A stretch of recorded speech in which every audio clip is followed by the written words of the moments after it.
Olá, bem-vindos e bem-vindas, todos vocês, ao nosso Extensivo de Língua Portuguesa 2015 Enem.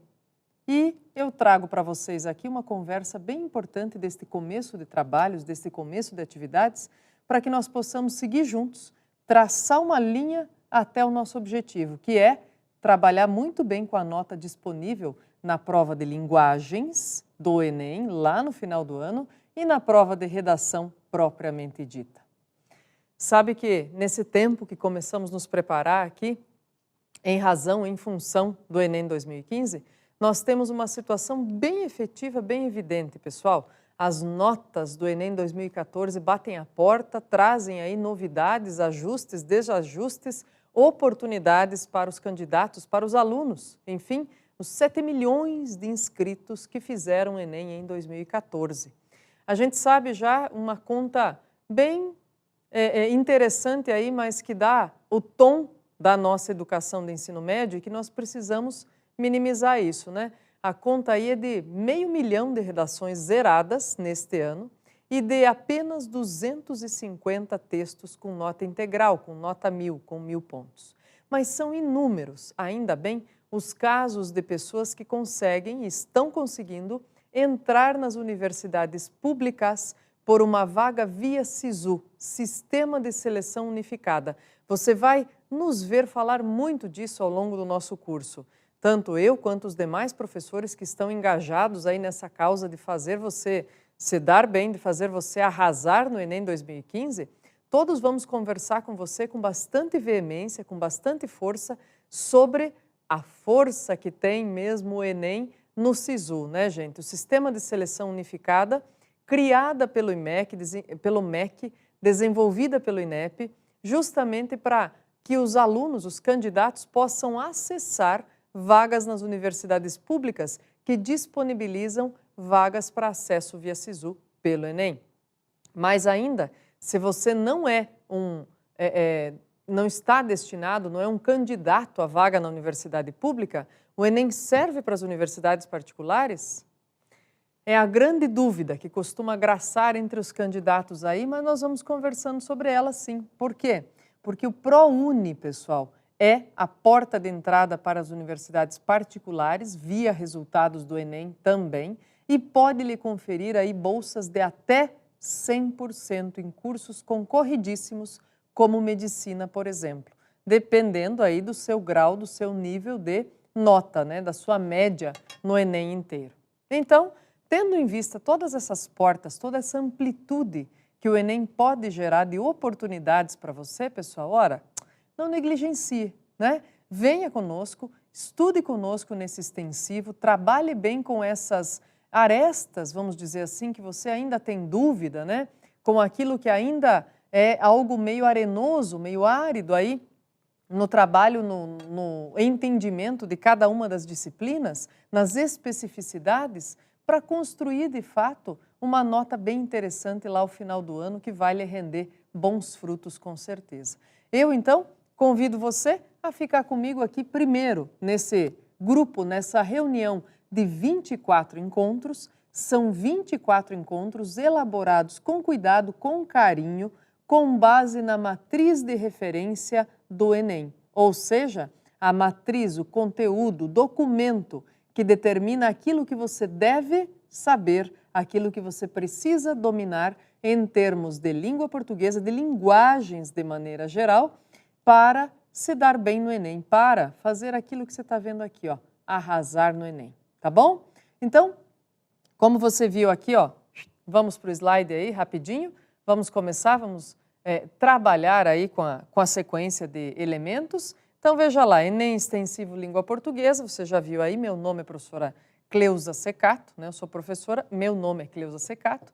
Eu trabalho já há algum tempo, pessoal, então já que eu estou sendo convidada agora a participar do estudo de vocês, deixa eu me apresentar um pouquinho, então, né? Rapidamente.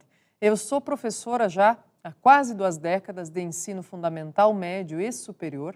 Trabalho com língua portuguesa, com literatura, com produção de textos. Você vai me ver nesse trabalho com vocês aqui mais expressivamente, ampliando aí os parâmetros em língua portuguesa e em redação, participando mais ativamente dessas aulas e trazendo para vocês aí aquilo que, nesses anos todos, gente, eu colhi considerando como pertinentes as experiências para melhorar a aptidão, as habilidades dos alunos. Então, eu agradeço muitíssimo aí a sua atenção, o seu cuidado, o seu carinho, o seu respeito, não só comigo, mas com você mesmo.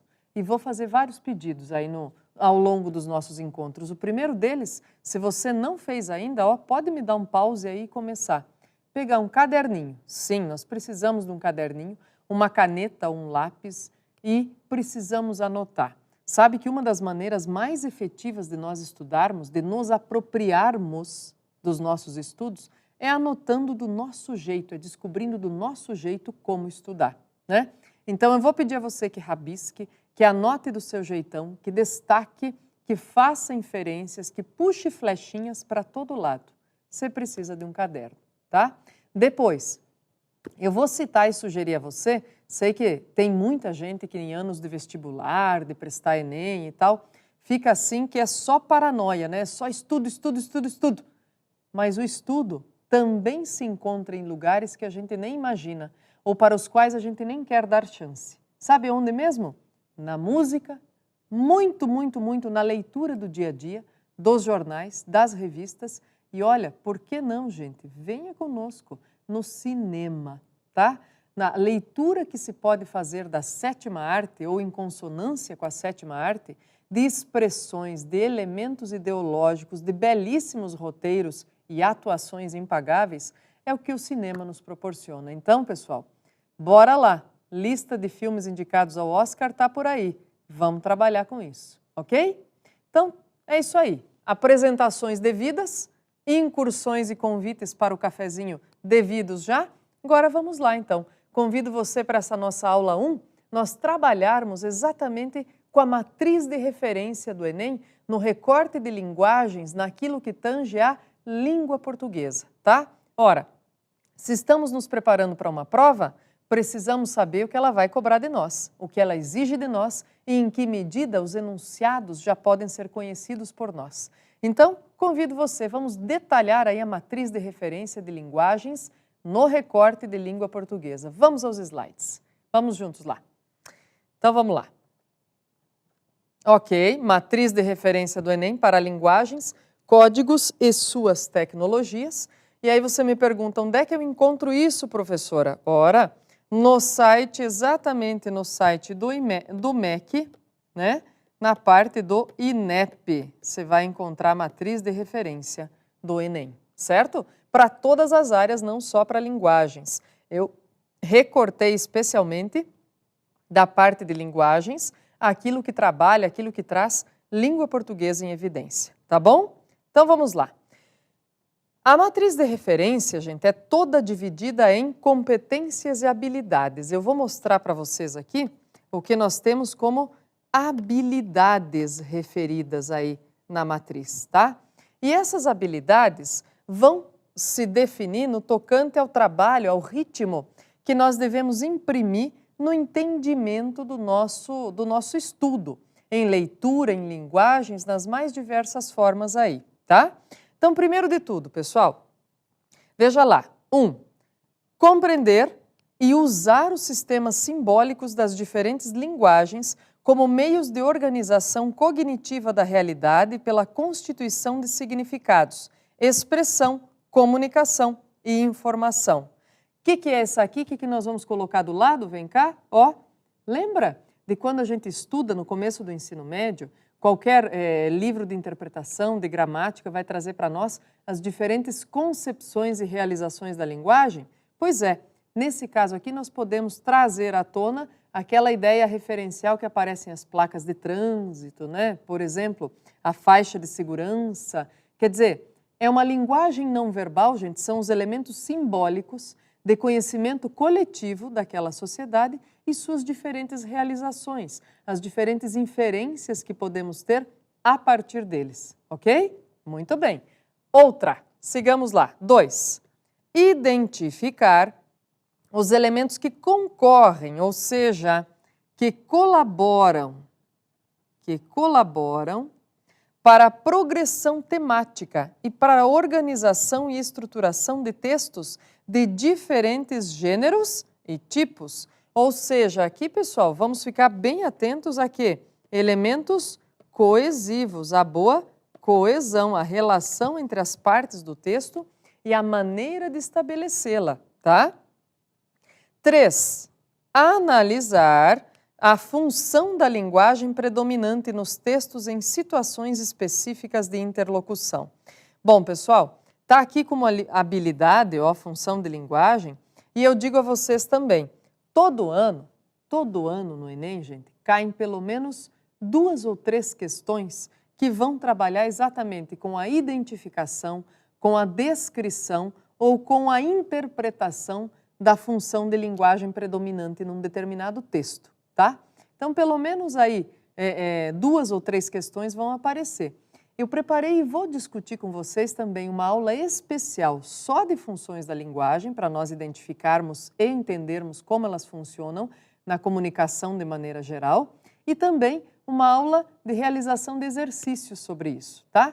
Então, estou citando aqui, mas já adiante aí no decorrer das nossas aulas, você vai perceber que essas aulas estão preparadas nesse sentido, no sentido de atender a matriz de referência do Enem, tá bom? Então, funções de linguagem, elemento importante para nós. Vamos lá. 4. Veja lá o que nós temos aqui, ó. Reconhecer a importância do patrimônio linguístico para a preservação da memória e da identidade nacional. Aqui, pessoal, nós vamos perceber, olha só, a importância do patrimônio linguístico, quer dizer, principalmente entender, gente, como é que a nossa língua se construiu, como e quais foram as interferências porque ela passou nesse período desde a descoberta do Brasil e da colonização do Brasil até os nossos dias, e qual é de verdade a salvaguarda que nós temos aí da língua como standard, como patrimônio linguístico, como patrimônio cultural para a preservação da memória nacional, né?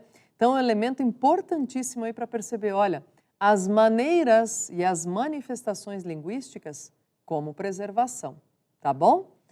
Elemento 5, aqui habilidade 5, olha lá. Diz assim, confrontar opiniões e pontos de vista sobre as diferentes linguagens e suas manifestações específicas. Para essa habilidade, pessoal, sabe o que eu vou sugerir? Bom, eu já comecei dizendo a vocês para irem ao cinema, para escutarem música, para lerem jornal, né?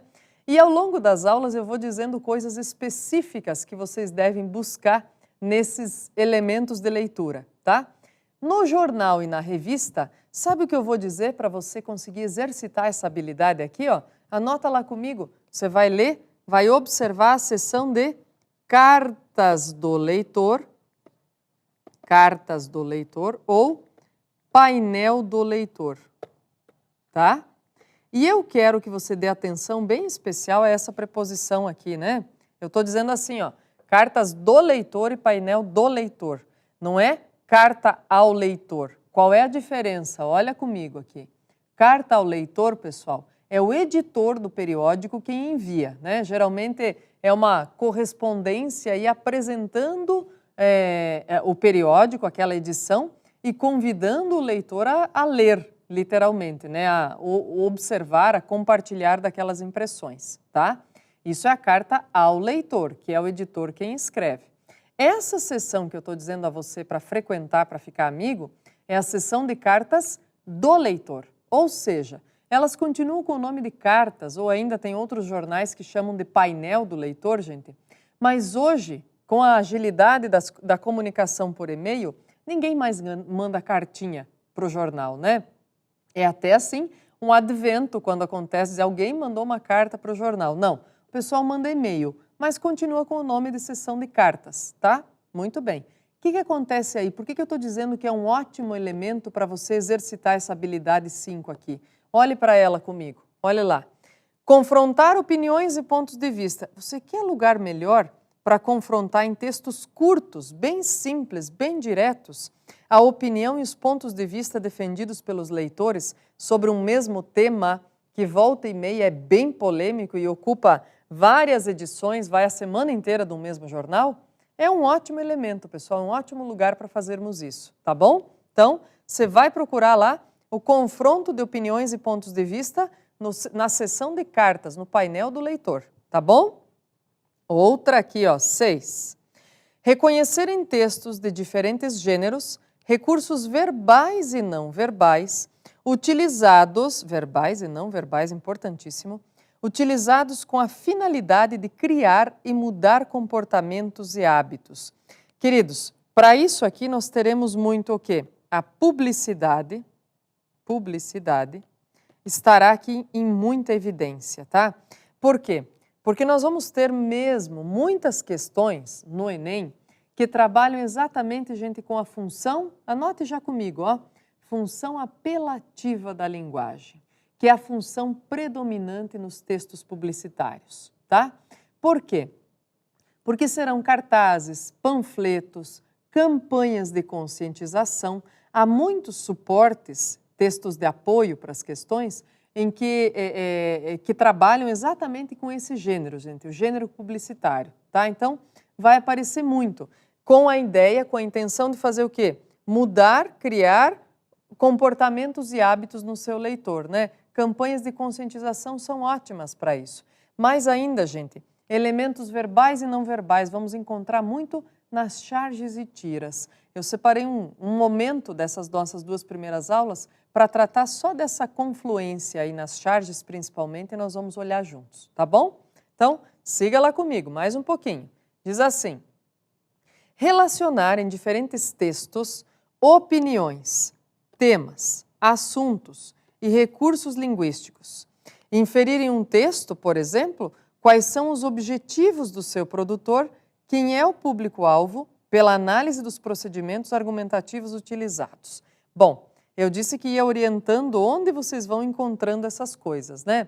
Então, meu pedido aqui, pessoal, ó, vocês vão ler editoriais e artigos de opinião, para exercitar esta habilidade, tá? Bom, como que vai ser então? Olha só, vamos conversar um pouquinho sobre essas diferenças aí também. Editoriais, gente, são textos de opinião que defendem um ponto de vista, que têm um objetivo, que têm uma tese, né? Que têm argumentos, mas eles são produzidos para defender o ponto de vista do periódico, seja do jornal ou da revista que o publica, certo? Por isso é um editorial. Ele não tem uma assinatura, né? Não tem um dono. Ele é produzido por pessoas, obviamente, mas não tem uma assinatura. Ele é a voz do jornal ou da revista, tá bom? O artigo de opinião, por outro lado, tem todas essas características. Tem ponto de vista, tem tese, tem argumentos, né? Tem exemplos, tem opinião, tem tudo isso. Mas ele é assinado por um indivíduo ou por mais de um, mas ele vem assinado. Ele usa, e pode usar, né? A primeira pessoa, inclusive, justamente porque ele está referido aí como um autor, né? Ele está personalizado aí nesse sentido. E onde nós encontramos os editoriais e os artigos de opinião para ler? Gente, geralmente, óbvio, na seção de opinião dos jornais, que vem a ser as primeiras páginas do primeiro caderno, tá? Aí página 2 e 3, páginas 2, 3 e 4. Em geral, os jornais dividem aí mesmo os editoriais, né?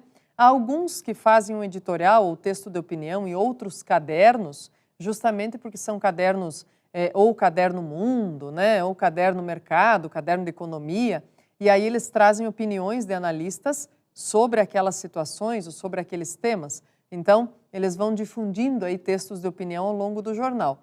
Mas os de todo dia aí, para nós observarmos, estão aí nas páginas 2 e 3, sem dúvida, tá bom? Então, vamos lá, editoriais e artigos de opinião. E por que eu digo isso, pessoal? Olhe comigo a habilidade. Porque no editorial ou artigo de opinião, você vai encontrar tudo isso aqui, ó. Você vai encontrar as opiniões, dizer, poxa, qual é a opinião desse cara sobre essa situação? Você vai encontrar temas de atualidades, isso é uma palavrinha-chave, tá? Atualidades, você precisa ficar atento a elas ao longo do seu ano Enem, sem dúvida, tá? Assuntos e recursos linguísticos. Recursos linguísticos em que sentido? Ó, já pensou? Quando o editorial ou quando o artigo de opinião começa citando alguém ou citando um texto que já existe, é um recurso linguístico, gente, que vocês podem fazer uso na redação. Mas para isso, a gente precisa aprender a ler, reconhecer e exercitar, né? Para não sair fazendo colcha de retalhos, tá bom? Vamos lá, mais um pouquinho nas nossas habilidades aqui. Reconhecer no texto estratégias argumentativas empregadas para o convencimento do público, tais como intimidação, sedução, comoção, chantagem, entre outras. Olha só, gente, estratégia argumentativa quer dizer, às vezes, alguém pode recorrer aí à ideia de chantagem, por exemplo, de intimidar, de botar medo em quem lê? Pode? Pode sim, né?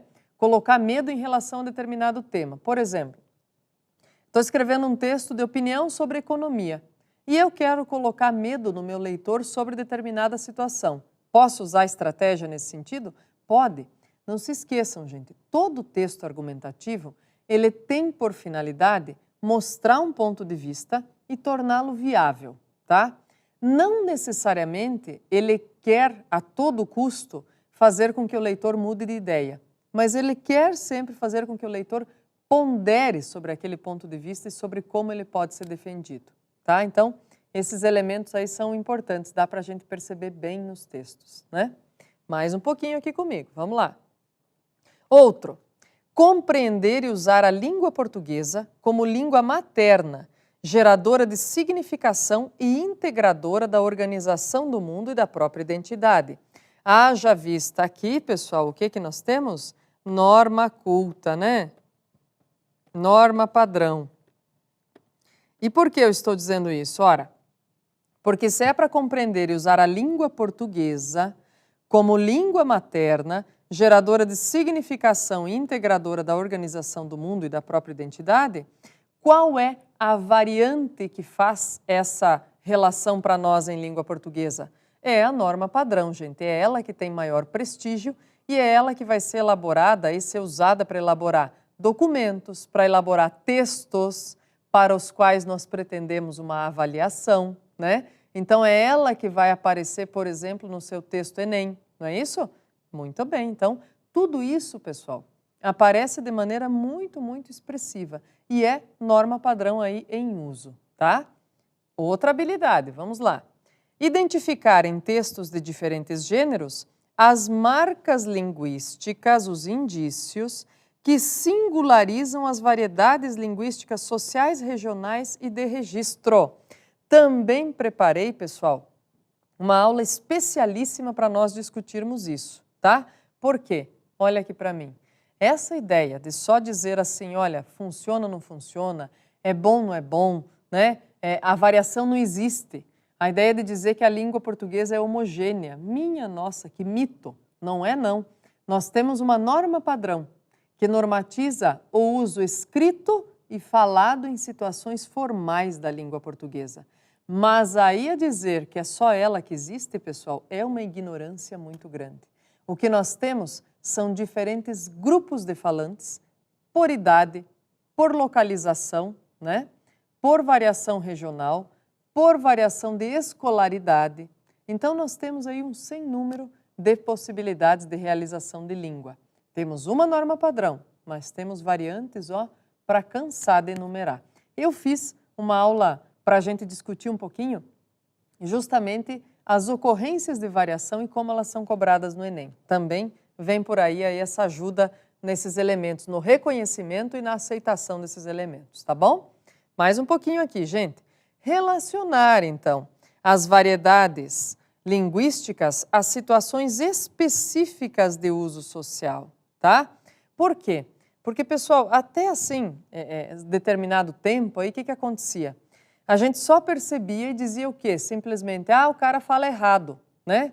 Só que, sob esse rótulo do falar errado, existe aí um contexto de uso, uma possibilidade de uso, gente, que nós precisamos reconhecer e perceber, dizer por que ele fala assim, né? Quais são as características? Por falta de escolaridade? Por identificação com seu meio social? Pela idade que ele tem, por isso ele pronuncia palco e não palco como eu, como é que é, né? Então, uma série de questões. Ah, em vez de dizer gente, ele fala gente, que nem eu. Por quê? Ah, tem errado e certo nessa situação ou são variações regionais, dialetos e idioletos, né? Então, essa discussão vem à tona e o Enem traz sempre, olha, pelo menos aí umas 4, 5 questões que vão trabalhar com variação, viu? Vamos lá. Outra. Reconhecer o uso da norma padrão nas diferentes situações de comunicação, ou seja, conseguir, além de obter o domínio da norma padrão, conseguir fazer o uso e fazer a descrição, né, dos seus diferentes usos. Dizer por que, por exemplo, uma retomada coesiva deve ser feita daquela maneira, né? Entender como é que a norma padrão prevê essas situações. E aí fiz um recortezinho, pessoal, olha só. Os assuntos mais cobrados no recorte para a língua portuguesa nas questões do Enem desde 2009. Por que eu pus aqui desde 2009, gente? Porque é a partir de 2009 que o Enem assume o formato que ele tem hoje. Assume o formato de 2 dias de prova, 90 questões no primeiro dia, 45 de ciências da natureza, 45 de ciências humanas, 90 questões no segundo dia, 45 de linguagens e 45 de matemática e mais a redação de até 30 linhas no segundo dia. Então, é a partir de 2009 que ele assume essa característica, que ele assume esse padrão. É também a partir de 2009 que o Enem passa a existir o SISU, passa a existir o ingresso via ProUni pelo Enem, né? Que ele passa a ser porta de entrada para os vestibulares. É a partir de 2009. Então, por isso o recorte aqui a partir de 2009 das nossas questões, dos nossos textos aqui, tá? Então, olha, a partir de 2009, no código aí, na área de linguagens, veja comigo aqui, o que aconteceu? Olha lá no slide. Ó, a gente sabe que tem o quê? A grande área é a área de linguagens, tá? Na verdade, linguagens e suas tecnologias. Na área de linguagens, gente, vai aparecer língua portuguesa, vai aparecer literatura, vai aparecer artes, vai aparecer educação física, vai aparecer língua estrangeira moderna e vai aparecer também, né, o que nós chamamos de TIC aí, ou TICs, tá? Tecnologias de informação e comunicação, tá bom? Tudo isso está sob o rótulo da área de linguagens, para 45 questões. Eu fiz um recorte aqui para conversar com vocês de língua portuguesa, tá? Só DLP. O que é que mais caiu aí? Interpretação de texto, gêneros textuais, norma culta e popular, funções da linguagem, figuras de linguagem e gramática relacionada à semântica, ao significado das palavras. Quero só fazer uma ressalva aqui, pessoal. Sob o rótulo da interpretação, geralmente se colocam 3 elementos aqui, tá? 3 habilidades de leitura, que são identificação, compreensão e a interpretação propriamente dita. Por quê, gente? Porque coloca tudo no mesmo rótulo, né? Diz, interpretação de texto. Só que assim, gente, a identificação é o primeiro nível, e geralmente são as questões mais fáceis, é identificar uma parte do texto, né? Ou uma característica de alguém em determinado contexto. A compreensão é o segundo nível, já vai requerer aí um domínio de comparação entre ideias, comparação entre opiniões, entre formas de abordar determinado tema. E a interpretação, gente, vai ser necessariamente o terceiro nível, o nível mais profundo de linguagem. Por quê? De leitura. Olha aqui comigo, o que ele vai fazer com você? Ele vai exigir de você conhecimento de mundo. Conhecimentos além do que está no texto aqui. Você vai ter de programar, de buscar inferências, características, compreensões que vão além do que está aqui no texto. Os níveis de identificação e compreensão você consegue fazer só com o que tem no texto. A interpretação faz relação com outras disciplinas e busca outros entendimentos. E busca seu repertório, sua bagagem, seu conhecimento de mundo. Busca a leitura cotidiana que você faz, dos jornais, das revistas, né? A integração que você promove entre as outras disciplinas e a língua portuguesa. E é por isso que você vai me ver aqui outras vezes, conversando com outros professores de outras áreas, integrando a boa língua portuguesa, a redação e a todas as outras áreas do conhecimento. Tá bom? Bons estudos! Aceite o meu convite e arrase no Enem!